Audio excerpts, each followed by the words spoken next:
In the winter of 1940, a Luftwaffe bomber pilot was flying over London at 14,000 feet. Below him, the city was burning.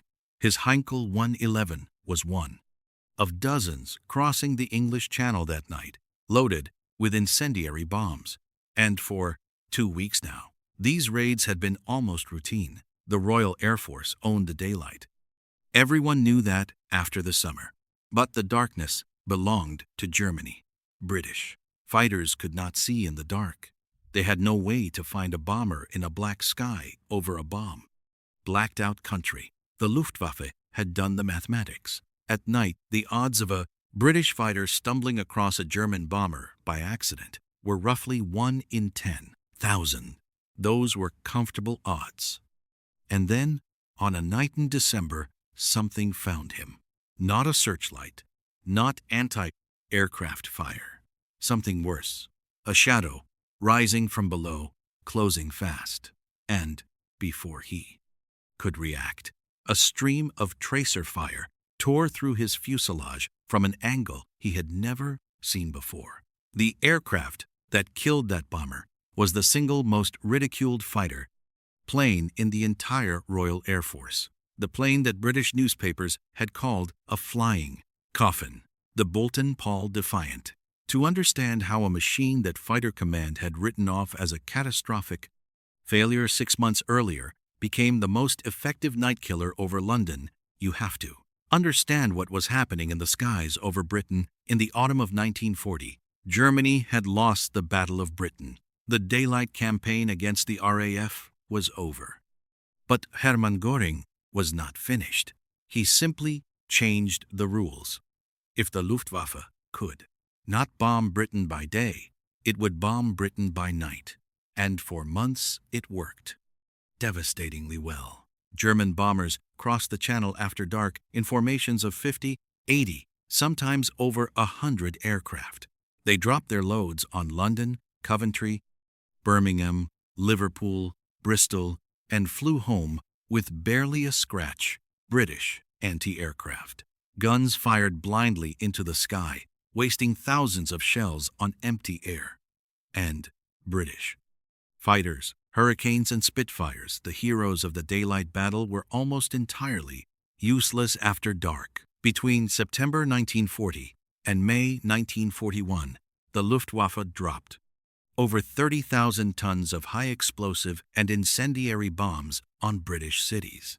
More than 43,000 civilians were killed. Entire neighborhoods were erased, and in the first 3 months of the Blitz, RAF night fighters managed to shoot down exactly 7 German bombers. 7 out of thousands of sorties flown. That is not air defense.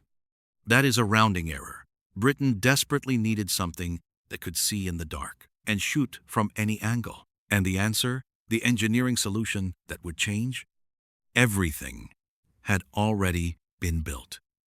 It was sitting in a hangar, stripped of its squadron, markings covered in institutional shame, written off by every air marshal and aviation journalist in the country. Its name was the Boulton Paul Defiant. The man behind the Defiant was John Dudley North. He was born in 1893 in London, and from an early age he was consumed by a single obsession, not flight in the romantic sense, but the raw mechanics of putting machines into the air and arming them. North studied engineering, and by his early 20s was already working on aircraft structures. By 1917, he was appointed chief engineer at Boulton and Paul, a Norwich-based company that had been manufacturing wire fencing and prefabricated wooden buildings before the war, transformed it into an aircraft factory. North was barely 24 years old, and he had already identified the idea that would define his entire career. He watched the Western Front with an engineer's eye, and one pattern fascinated him above all others. The most successful fighter of the Great War was not a single-seat Scout with a fixed forward-firing gun. It was the Bristol F-2B, a seater with a rear gunner. The observer, sitting behind the pilot, could swing his Lewis gun in almost any direction. Enemy fighters that attacked from behind, the standard tactic, flew straight into defensive fire at close range. The Bristol fighter had one of the highest kill-to-loss ratios of any British aircraft in the entire war. And North asked a question that nobody else seemed interested in answering. What if you could take that concept and make it dramatically better? What if, instead of a man standing in an open cockpit wrestling a single Lewis gun against a 100-mile-per-hour slipstream with frozen hands, you gave him a fully enclosed, hydraulically driven, electrically controlled turret with 4 synchronized machine guns, a turret that could traverse 360 degrees, elevate to nearly vertical, depress below the close, horizontal, and deliver a concentrated burst of fire from virtually any angle of attack. North spent almost 2 decades refining this vision throughout the 1920s and 30s. Boulton Paul, under his leadership, became the foremost developer of power-operated gun turrets in Britain. The engineering challenges were staggeringly complex. The turret had to rotate smoothly at altitudes where temperatures drop below minus 30 degrees. Hydraulic fluid thickens in extreme cold. North's team developed fluid formulations and heating systems that kept the turret responsive at any altitude fighter could reach. The ammunition feed had to work reliably at any angle of rotation, not just horizontal, but while the turret was tilted upward or depressed downward, with gravity pulling the belt feed in different directions. In 1935, the Air Ministry issued specification F.9/34-5, formally requesting a 2-seat fighter with a power-operated turret. Boulton Paul built the Defiant. It entered service with 264 Squadron in December 1939. And for a few extraordinary weeks, in May of 1940, over the beaches of Dunkirk, North's theory appeared to be spectacularly correct. German pilots, Messerschmitt 109 and 110 crews, saw what looked like hurricanes and attacked from behind, exactly as they had been trained. They flew straight into the turrets. The gunners opened fire at ranges under 200 yards. In a single day, on the 29th of May, 264 Squadron claimed 37 enemy aircraft destroyed. Over the course of the Dunkirk operation, the squadron's claims topped 65 kills. The numbers were almost certainly inflated. Wartime claims always were, but the impact was undeniable. The Defiant had drawn blood. Air marshals were delighted. The newspapers celebrated it. For a brief and intoxicating moment, John Dudley North was vindicated. But the Germans learned fast. By July, Luftwaffe intelligence had identified the turret fighter and circulated a devastatingly simple tactical instruction to every fighter. Pilot, do not attack the Defiant from behind.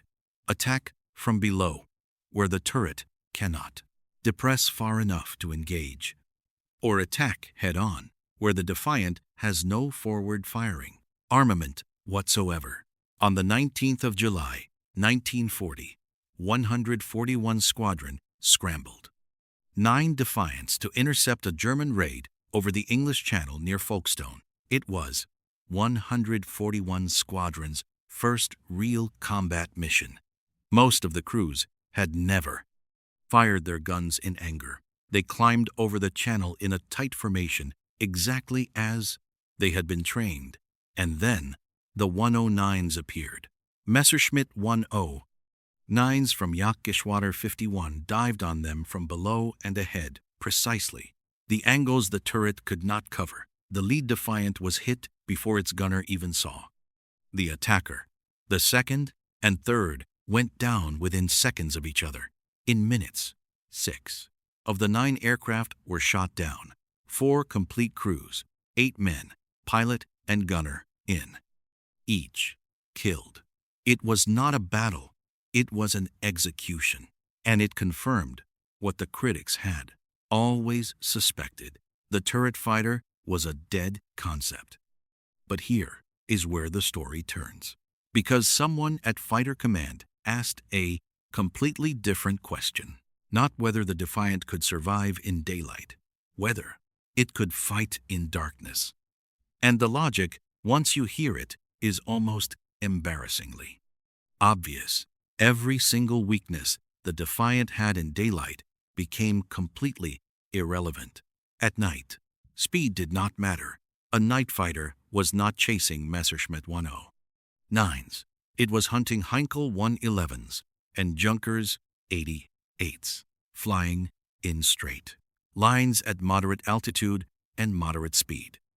Maneuverability did not matter.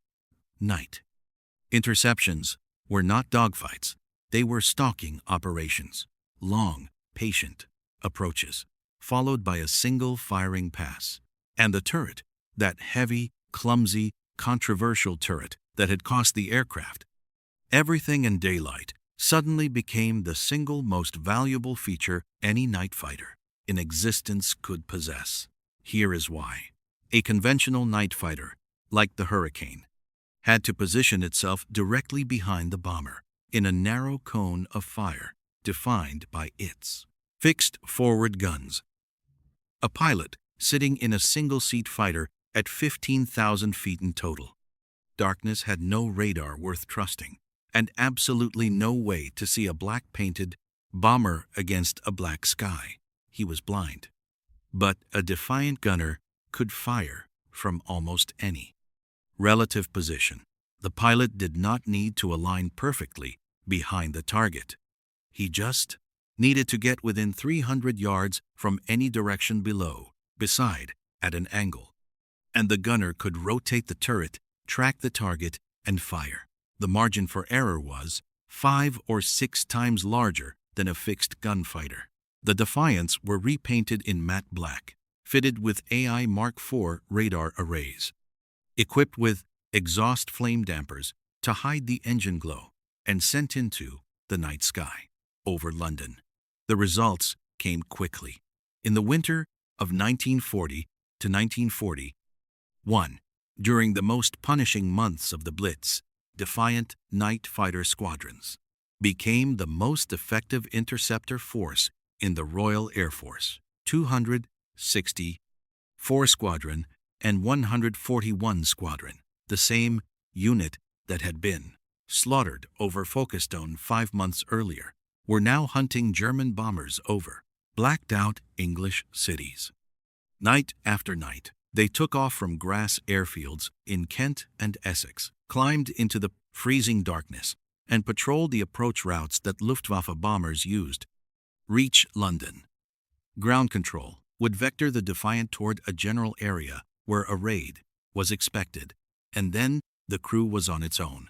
But when the system worked, when the radar held its contact, and the pilot closed the range smoothly, and the gunner found the bomber's silhouette against the slightly lighter horizon, the kill was almost inevitable. The bomber had no warning. Its crew could not see the Defiant in the darkness, and the turret could deliver a devastating burst from an angle the bomber's defensive gunners were not watching. Flight Lieutenant Frederick Desmond Hughes of 264 Squadron became one of the most successful night fighter aces of the war, credited with destroying at least 14 enemy aircraft, many of them from a Defiant, on one night in March of calm 1941. He intercepted and destroyed 2 Heinkel 111s in a single patrol, the second one barely 30 minutes after the first. Between January and May of 1941, Defiants accounted for more confirmed night kills per squadron than any other RAF fighter-type flying night defense.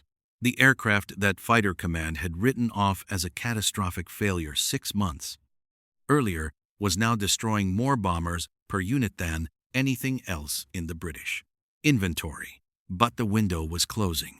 The Bristol Beaufighter, faster by almost 100 miles per hour, equipped with 4 20mm Hispano cannon and 6 Browning machine guns with longer range and better radar integration, was arriving by the summer of 1941. The Defiant could not compete with that. Its time as the primary night interceptor lasted roughly 6 months. But those 6 months, from October 1940 to May 1941, were the months when Britain needed a working night fighter more desperately than at any other point in the war. Sometimes in engineering, being good enough at the right moment matters more than being perfect a year too late. But North's legacy extended far beyond one maligned fighter.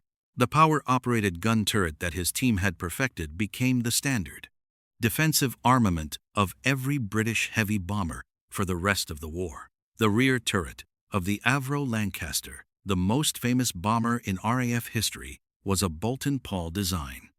Using the same hydraulic traverse, the same electrical firing system, the same engineering solutions that North's team had developed throughout the 1920s and 30s. Tens of thousands of gun turrets bearing Boulton Paul's engineering DNA were produced. During the war, every tail gunner who sat in the freezing rear turret of a Lancaster on a night raid over the Ruhr, and many of them did not come back, was sitting inside a machine that John Dudley North had envisioned in a Norwich factory 2 decades earlier. The turret fighter concept had not failed.